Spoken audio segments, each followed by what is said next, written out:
So one of the more common conditions I see in the office is spinal stenosis. And what is spinal stenosis?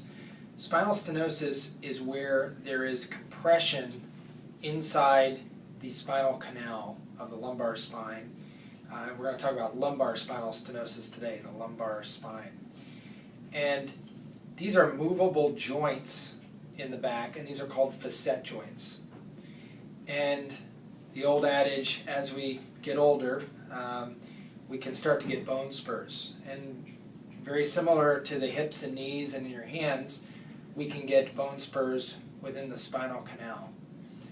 And this can cause compression of the nerve roots deep within the spinal canal. Now, fortunately, the body is very smart. There's no spinal cord in the lower lumbar spine. So spinal stenosis won't paralyze you. It's a slow, insidious process where you start to get compression of the nerves. The nerve roots that are within the spine can be compressed by the spinal stenosis. By the time you're 18 years of age, your spinal canal is a set size, and then over time you can start to get that compression.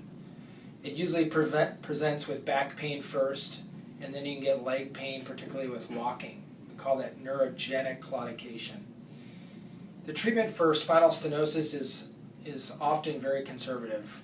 We treat people with time, activity modification, physical therapy. If it's tight and people aren't getting better with the simpler treatment options, sometimes we'll suggest sending them for an injection called an epidural. If the epidural is not effective and there's no movement of the spine when we have people stand up, we can unroof the arthritis and do what's called a laminectomy. That's where we remove these parts of the bone in the back called the spinous process.